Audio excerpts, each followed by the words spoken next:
கர்த்தருடைய பரிசுத்த நாமத்திற்கு மகிமுண்டாகட்டும். ஆண்டவராகிய இயேசு கிறிஸ்துவின் நாமத்தினாலே அன்பு கர்த்தருடைய பிள்ளைகளாகிய தங்கள் அனைவருக்கும் ஸ்வீட் ஊழியத்தின் சார்பாக வாழ்த்துக்களையும் ஸ்தோத்திரங்களையும் தெரிவித்துக் கொள்கின்றேன்.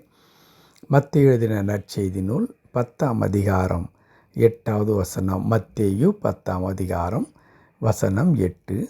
வியாதி உள்ளவர்களை சொஸ்தமாக்குங்கள், குஷ்டரோகிகளை சுத்தம் பண்ணுங்கள், மரித்தோரை எழுப்புங்கள், பிசாசுகளை துரத்துங்கள், இலவசமாய் பெற்றீர்கள், இலவசமாய் கொடுங்கள்.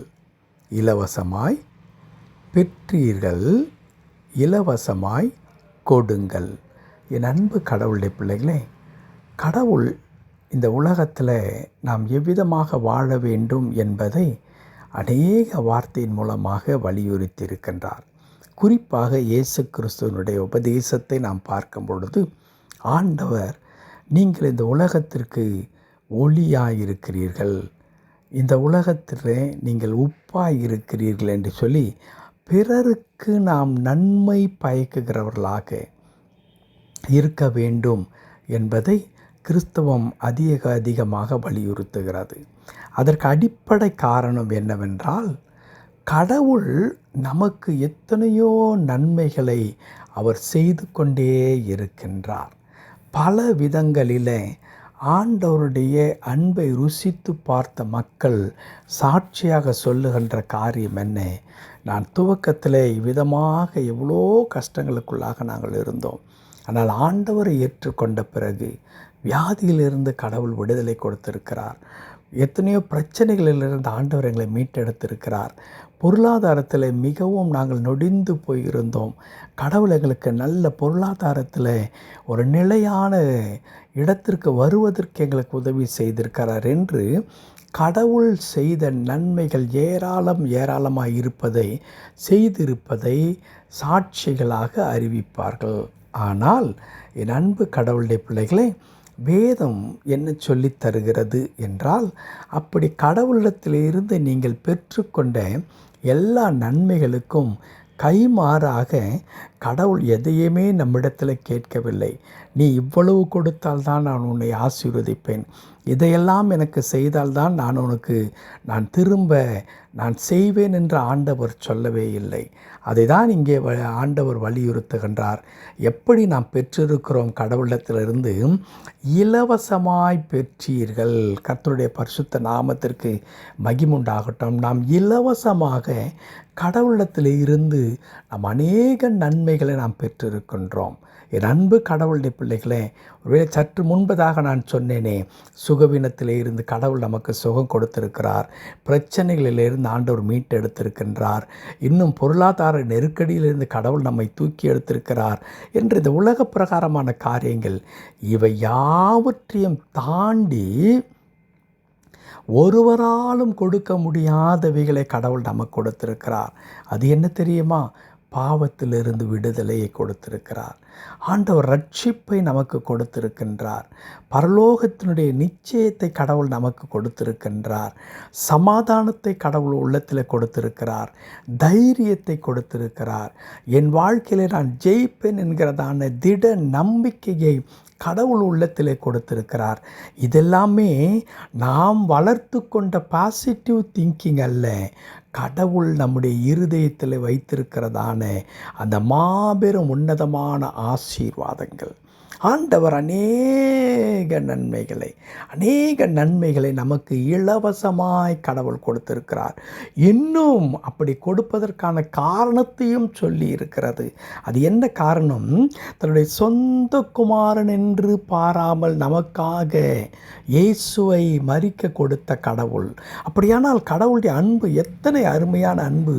கடவுள் தம்முடைய சொந்த குமாரனாகி இயேசுவை இந்த உலகத்தில் ஏக பலியாக அர்ப்பணித்து நம்முடைய வாழ்க்கையில் மீட்பை இலவசமாய் கொடுத்திருக்கிறார். அப்போ தன் மகனையே சாக கொடுத்த கடவுள் நமக்காக மற்ற எல்லாவற்றையும் அருளாதிருப்பது எப்படி? மற்றவைகளை மாத்திரம் ஆண்டவர் நமக்கு கட்டணங்களை பெற்றுக்கொண்டு கொடுப்பாரா? இல்லவே இல்லை. இலவசமாய் கடவுள் கொடுத்தார். அப்படி கொடுத்துவிட்டு கடவுள் நமக்கு ஒரு உத்தரவாதத்தை கொடுக்கிறார். அது என்ன? நீங்கள் இலவசமாய் பெற்றீர்கள், இலவசமாய் கொடுங்கள். ஆமென். அன்பு கடவுளுடைய பிள்ளைகளே, இங்கே தான் கிறிஸ்தவம் நிற்கிறது. கிறிஸ்தவம் இந்த இடத்தில் தான் நிற்கிறது. இன்றைக்கு கிறிஸ்தவம் மதமாற்றம் செய்கிறார்கள் என்ற ஒரு குற்றச்சாட்டை மட்டும் வைத்துவிட்டு ஒரு பேருண்மையை மறைத்து கொண்டிருக்கிறார்கள். அது என்ன? கிறிஸ்தவம் இந்த உலகத்தினுடைய வளர்ச்சிக்கு, மக்களுடைய நலனுக்கு தன்னையே அர்ப்பணித்திருக்கிற ஒரு அற்புதமான மார்க்கம். ஏனென்றால் இயேசு உன்னை போல் பிறரை நேசி என்று சொல்லி கொடுத்தவர். அது மருத்துவமாக இருந்தாலும், கல்வியாக இருந்தாலும், இன்னும் இந்த சமுதாயத்தில் அடிப்படையாக மக்களுக்கு தேவையான அநேக நலன்களாக இருந்தாலும், இதை எல்லாவற்றையும் கிறிஸ்தவம் என்ன செய்கிறது? இந்த உலகத்திற்கு கொடுத்து கொண்டே இருக்கிறது. ஆண்டவர் சொன்னார், நீங்கள் என்னிடத்தில் இருந்து எப்படி இலவசமாய் பெற்றீர்களோ அதே வண்ணமாய் நீங்கள் பெற்ற நன்மையை பிறரோடு பகிர்ந்து கொள்ளுங்கள். அதை எப்படி பகிர்ந்து கொள்ளுங்கள்? இலவசமாய் நீங்கள் பகிர்ந்து கொள்ளுங்கள். என் அன்பு கடவுளுடைய பிள்ளைகளே, நான் கர்த்தருடைய பிள்ளை என்பது உண்மையானால், கடவுளுடைய வார்த்தை எனக்குள் இருக்கிறது என்பது உண்மையானால், நாம் பிறருக்கு நாம் ஆசீர்வாதமாக நாம் இருப்போம்.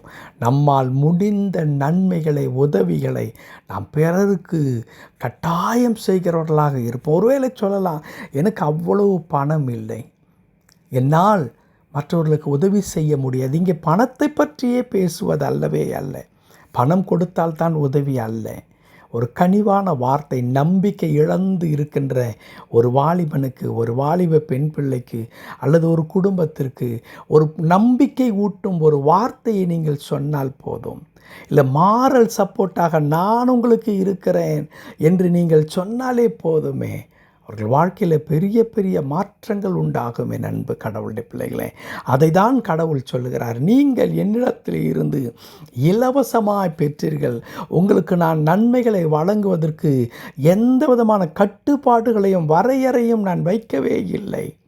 நான் இலவசமாய் உங்களுக்கு எல்லாவற்றையும் கொடுத்தேன். அதே வண்ணமாய் நீங்கள் இலவசமாய் கொடுங்கள் என்று கர்த்தர் சொல்லுகிறார். ஆம் அன்பு கடவுளுடைய பிள்ளைகளே, நம்முடைய அன்பை பிறரோடு கூட நாம் பகிர்ந்து கொள்வோம். தேவை இருக்கிற மக்களுக்கு அது நான் குறிப்பிட்ட வண்ணமாக அது ஒரு கனிவான வார்த்தையாக இருக்கலாம், ஒரு மாரல் சப்போர்ட்டாக இருக்கலாம், அல்லது நம்மால் இயன்ற எந்த ஒரு காரியத்தையும்.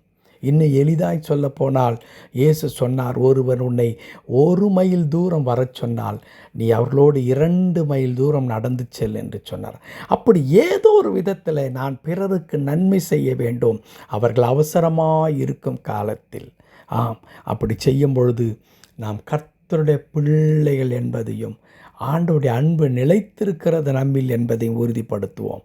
அப்படி செய்யும் பொழுது கடவுள் நமக்கு நிச்சயமாக இன்னும் நன்மைகளை தருவார். கடவுள் தாமே இந்த வார்த்தையின்படி நாம் பிறருக்கு நன்மை உள்ளவர்களாய் வாழ, நன்மை செய்கிறவர்களாய் வாழ கடவுள் கிருபை செய்து வழி நடத்துவாராக. ஆமேன், ஆமேன்.